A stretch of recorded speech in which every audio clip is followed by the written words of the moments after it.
Hello दोस्तों, तो आज साइंस का ऑब्जेक्टिव प्रैक्टिस क्वेश्चन होने वाला है और यहाँ से क्वेश्चन सीधा बोर्ड के एग्जाम में देखने को मिलेगा 2027 में। और आप इस वीडियो का क्वेश्चन प्रैक्टिस करके अपने आप को भी देख सकते हैं कि मेरा कितना सही हो रहा है, मेरे को कितना याद है। तो अपने आप को प्रैक्टिस करने के लिए भी क्वेश्चन देख सकते हैं। तो आपके लिए ये वीडियो बहुत ज्यादा इंपॉर्टेंट है और कुछ नया क्वेश्चन मिलेगा तो आप माइंड में याद रखिएगा या ऐड कर लीजिएगा अपने नोट्स में। ठीक है, तो चलिए मैं आपको क्वेश्चन की ओर ले चलता हूँ। तो ये साइंस का बायोलॉजी चैप्टर का है, जैव परक्रम। ठीक है, पहला चैप्टर, इसमें पोषण पढ़ते हैं, शोषण। तो उसी तरह हम इस शोषण पोषण का जो भी ऑब्जेक्टिव क्वेश्चन है ये पार्ट 1 है। ठीक है, इसी तरह इसके पार्ट 2 आएगा। तो चलिए क्वेश्चन देखते हैं।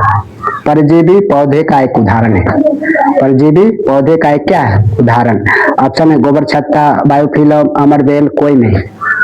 तो परजीवी का कौन सा उदाहरण है? अमरबेल। कौन है?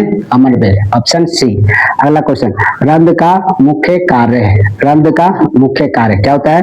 प्रकाश संश्लेषण, ऑप्शन बी। गैसों का विनिमय, वाष्पोत्सर्जन, ऑप्शन सी। पोषण, ऑप्शन डी। भोजन का परिवहन। तो रंध्र का मुख्य कार्य क्या होता है? गैसों का विनिमय और वाष्पोत्सर्जन करता है, ऑप्शन नंबर बी। ठीक है, ऑप्शन नंबर बी हो गया। अगला क्वेश्चन देखिए, कुटपाद किसमें पाया जाता है? कुटपाद किसमें पाया जाता है? पैरामेसियम में, यूग्लिना में, अमीमा में, कोई भी नहीं। तो कुटपाद किसमें पाया जाता है? बताइए, कुटपाद की मदद से कौन? तो अमीमा में। किसमें पाया जाता है? Amima, option number C. अगला क्वेश्चन, प्रकाश संश्लेषण होता है रात में, दिन में, रात दिन में या सुबह शाम? तो प्रकाश संश्लेषण कहाँ होता है? दिन में होता है। कहाँ होता है? दिन में, ऑप्शन डी। अगला क्वेश्चन देखिए, कवक में पोषण की कौन सी विधि है? कवक में कौन सी विधि होती है? स्वपोषी होती है क्या? मृतजीवी होती है क्या? समभोजी होती है क्या? या कोई नहीं? तो कवक में कौन सी होती है? मृतजीवी होता है। क्या होता है? मृतजीवी। कैसा होता है? मृतजीवी, ऑप्शन नंबर बी। स्वपोषण, स्वपोषण पोषण के लिए आवश्यक है। क्या क्या आवश्यक है? Option number CO2 carbon dioxide, option B chlorophyll सूर्य का प्रकाश, और ऑप्शन डी। तो क्या होता है प्रकाश स्वपोषण के लिए? ये चारों चाहिए, ये तीनों चाहिए। तो ऑप्शन नंबर डी। स्वपोषण के लिए कार्बन डाइऑक्साइड भी चाहिए, क्लोरोफिल भी चाहिए, सूर्य के प्रकाश से। और एक बार हाल एक बार रिविजन कर लेते हैं। बताइए, परजीवी पौधे का उदाहरण है, परजीवी पौधे का एक उदाहरण है अमरबेल। रंध्र का मुख्य कार्य क्या है? गैसों का विनिमय होना, वाष्पोत्सर्जन। कुटपाद किसे पाया जाता है? अमीमा में। प्रकाश संश्लेषण होता है दिन में। कहाँ होता है? दिन में। कवक में पोषण की कौन सी विधि होता है? तो मृतजीवी होती है। मृतजीवी का उदाहरण कवक। स्वपोषण का था, स्वपोषण पोषण के लिए क्या आवश्यक है? तो कार्बन डाइऑक्साइड, क्लोरोफिल, सूर्य का प्रकाश, और तो सभी हो जाएगा। क्या हो जाएगा? सभी हो जाएगा। अगला क्वेश्चन देखिए, प्रकाश संश्लेषण क्रिया में ऑक्सीजन, ऑक्सीजन है जो बाहर निकलता है। अरे इंक खत्म हो गया क्या? बाहर निकलता है। प्रकाश संश्लेषण क्रिया में ऑक्सीजन बाहर निकलता है, जल से, CO2 से, ग्लूकोज से, डिक्टियोसोम से। तो कैसे निकलता है? जल से निकलता है। किससे निकलता है? जल से निकलता है। लगता है इंक खत्म हो गया, मार्कर कहाँ है? तो अगला क्वेश्चन देखिए, ए हो जाएगा। क्या हो जाएगा? ए, जल से निकलता है। ऑक्सीजन किससे निकलता है? जल से निकलता है। ठीक है। मैग्नीशियम पाया जाता है किसमें? क्लोरोफिल में, लावक कण में, वर्णिक लवक में, RBC में। ठीक है, तो किसमें पाया जाता है? क्लोरोफिल। मैग्नीशियम किसमें पाया जाता है? क्लोरोफिल में। तो मैग्नीशियम पाया जाता है क्लोरोफिल में। ठीक है। अमीमा अपना भोजन किसके द्वारा पकड़ता है? स्पर्शक, उत्पाद, जीव, कोई नहीं। तो अमीमा किसके द्वारा अपना भोजन करता है? उत्पाद, ऑप्शन नंबर बी। निम्नलिखित में से कौन सा मलेरिया परजीवी है? प्लाज्मोडियम। मलेरिया परजीवी बताना, क्या बताना है? मलेरिया परजीवी। प्लाज्मोडियम, लेशमेनिया, प्रोटोजुआ, कोई नहीं। तो मलेरिया परजीवी कौन जा? प्लाज्मोडियम है। कौन सा है? प्लाज्मोडियम। ठीक है। कार्बोहाइड्रेट, प्रोटीन तथा वसा के पूर्ण पाचन का स्तर निम्नलिखित में से कौन सा है? तो पूर्ण पाचन कहाँ होता है? कार्बोहाइड्रेट, प्रोटीन, वसा, पूर्ण पाचन पूछा कहाँ होता है?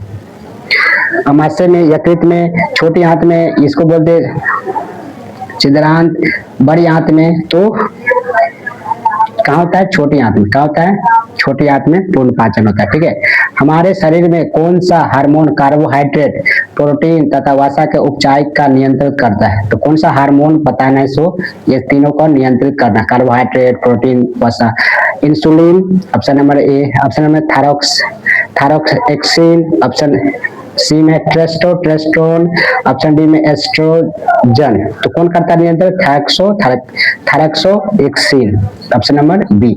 एक बार चलिए रिवीजन कर देते हैं। तो प्रकाश संश्लेषण क्रिया में ऑक्सीजन बाहर निकलता है किसके? जल से। मैग्नीशियम पाया जाता है क्लोरोफिल में। अमीबा अपना भोजन किसके द्वारा पकड़ता है? उत्पाद से। निम्नलिखित में से कौन सा मलेरिया परजीवी है? तो प्लाज्मोडियम। कार्बोहाइड्रेट, प्रोटीन तथा वसा का पूर्ण पाचन कहाँ होता है? छोटी आंत में। ठीक है। हमारे शरीर में कौन सा हार्मोन कार्बोहाइड्रेट, प्रोटीन, वसा को पचाई को नियंत्रित करता है? कौन? थायरॉक्सोएक्सिन। ठीक है, रिवीजन हो गया। अब इधर वाला एक बार हर स्पीड में रिवीजन कर ले। परजीवी पौधा के उदाहरण में अमरवेल। रंग का मुख्य कारण गैसों का दिन में वाष्पोत्सर्जन। उत्पाद किसमें पाया जाता है? अमीबा में पाया जाता है। किसे पाया जाता है? प्रकाश संश्लेषण होता है दिन में होता है। कवक की कौन सी पोषी की विधि होती है? तो मृतजीवी। स्वपोषण के लिए आवश्यक है सभी CO2, क्लोरोफिल और सूर्य प्रकाश। एक बार कर दे। देखिए, प्रकाश संश्लेषण के लिए ऑक्सीजन कहाँ से बाहर निकलता है? जल से। मैग्नीशियम पाया जाता है क्लोरोफिल में। आदमी अपना भोजन किसके द्वारा पकड़ता है? उत्पाद द्वारा। निम्नलिखित में से कौन सा मलेरिया परजीवी? तो प्लाज्मोडियम। ठीक है। कार्बोहाइड्रेट, प्रोटीन, वसा पूर्ण पाचन का स्थल निम्नलिखित में से कौन सा होता है? तो छोटी आंत में पूर्ण पाचन का स्थल होता है। हमारे शरीर में कौन सा हार्मोन है जो कार्बोहाइड्रेट, प्रोटीन और वसा को पाचन को नियंत्रित करता है? तो थायरॉक्सोएक्सिन। ठीक है ऑप्शन। तो क्वेश्चन नंबर 12, ये पार्ट 1 था, पहला चैप्टर बायोलॉजी का, साइंस का। तो आपको कैसे लगा वीडियो? नेक्स्ट पार्ट आएगा इसका, इसी टाइप को अभी पोषण के ही लेंगे। ठीक है, उसके बाद शोषण के लेंगे, उसके बाद परिवहन, उत्सर्जन सबको लेंगे, तब जब परकम खत्म हुआ। तो ये पहला वीडियो था बायोलॉजी का, साइंस का। तो आपको कैसा लगा? क्वेश्चन कितना स्कोर किए? 12 क्वेश्चन था।